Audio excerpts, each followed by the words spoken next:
Hi dear student, मैं जितेंद्र सिंह जेके super academy के online platform पर आप सभी का स्वागत करता हूं।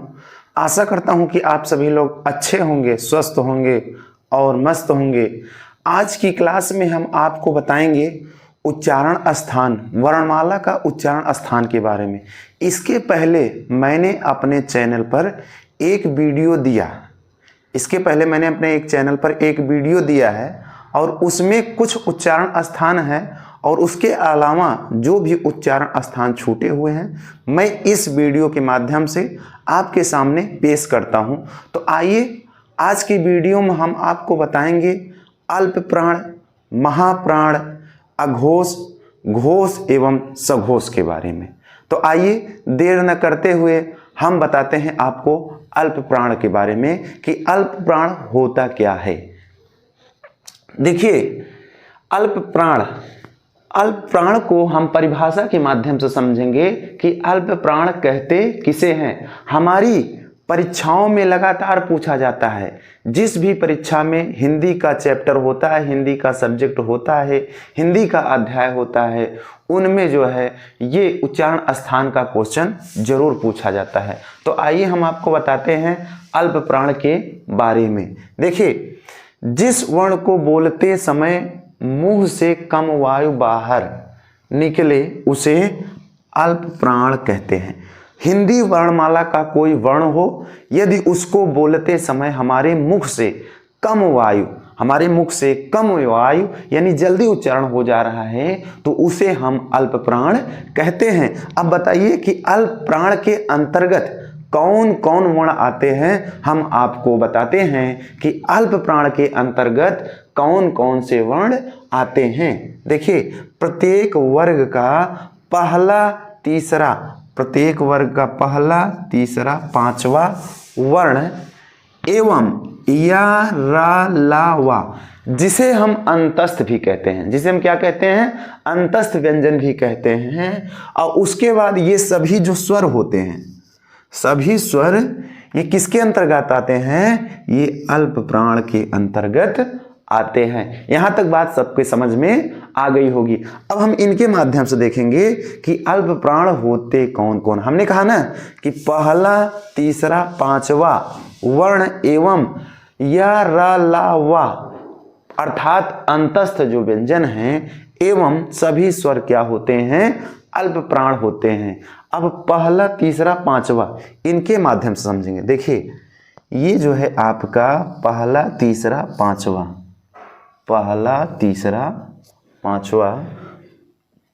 ये आपका तीसरा है और ये आपका पांचवा। ये आपका कौन सा है, ये पहला है और ये दूसरा आपका महाप्राण होगा। पहला, तीसरा और पांचवा, वह ये आपके क्या हैं, ये आपके अल्प प्राण वर्ण हैं। अब देखिए, का वर्ग, चा वर्ग, टा वर्ग, ता वर्ग, पा वर्ग। इसमें कहा ना कि पहला, तीसरा, पांचवा। पहला ये हो गया का, चा, टा, ता, पा और तीसरे में गा, जा, डा, दा, बा और उसके बाद अंगा, इया, अड़ा, ना, मा, यानी वर्ण का, वर्ग का पंचमा अक्षर ये क्या है आपके, ये आपके अल्प प्राण होंगे। अब हम बताएंगे महाप्राण के बारे में। महाप्राण देखिए किसे कहते हैं, जिस वर्ण को बोलते समय मुंह से अधिक वायु बाहर निकले उसे हम क्या कहते हैं, उसे महाप्राण कहते हैं। देखिए, ठीक इसका अपोजिट है। अल्प प्राण में मुंह से कम वायु बाहर निकलती थी और महाप्राण में मुंह से अधिक वायु बाहर निकलती है। इसे हम क्या कहते हैं, इसे हम महाप्राण कहते हैं। अब महाप्राण में देखिए, प्रत्येक वर्ग का दूसरा चौथा वर्ण एवं तीनों सा और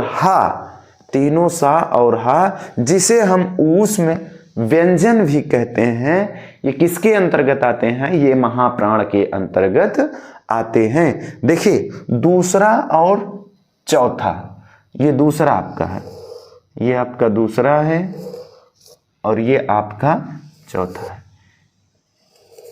ये दूसरा और ये चौथा, दूसरा चौथा। दूसरे में कौन कौन है? खा, छा, ठा, था, फा, और चौथे में घा, झा, ढा, धा, भा। ये आपके क्या हैं? ये आपके महाप्राण हैं। अब हम आपको बताएंगे अघोष के बारे में कि अघोष क्या होता है, घोष एवं सघोष क्या होता है। अब हम इसके बारे में बताएंगे आपको। तो सबसे पहले आप देखिए अघोष किसे कहते हैं। आइए हम बताते हैं आपको अघोष के बारे में। अब हम बताएंगे अघोष के बारे में। देखिए अघोष जिस वर्ण को बोलते समय स्वर तंत्रियां कंपित ना हो, यानी किसी वर्ण को बोलते समय ये हमारी जो स्वर तंत्रियां होती हैं, स्वर तंत्रियां होती हैं, ये कंपित ना ही होती हैं, ये कंपित नहीं होती हैं, इसे हम क्या कहते हैं? इसे अघोष कहते हैं।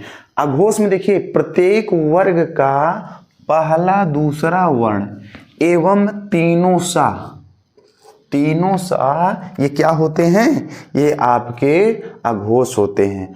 पहला और दूसरा, पहला दूसरा मतलब ये आपका वर्ग का पहला अक्षर, प्रत्येक वर्ग है, 5 वर्ग है ना, का वर्ग, चा वर्ग, टा वर्ग, ता वर्ग, पा वर्ग। देखिए पांचों वर्ग में ये पहला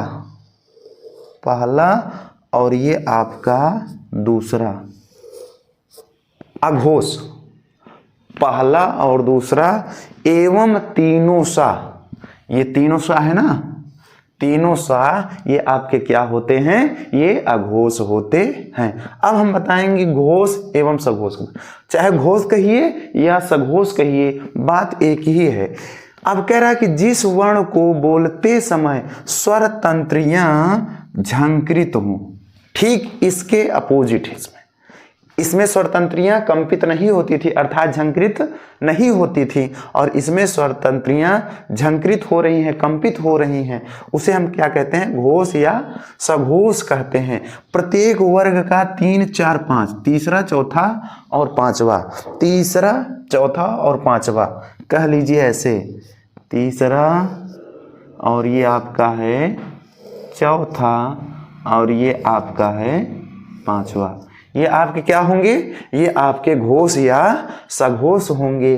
तथा या र ला व हा, तथा या र ला और हा एवं सारे स्वर, एवं सारे स्वर क्या होंगे? आपके घोष, अर्थात चाहे हम घोष कहें या सघोष कहें, बात एक ही है। ये आपके क्या हो जाएंगे?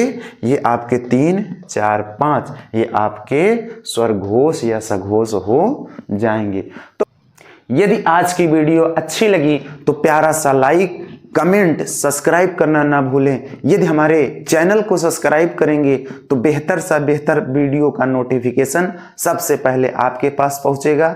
फिर मिलेंगे हम नेक्स्ट वीडियो में, तब तक के लिए जय हिंद, नमस्कार।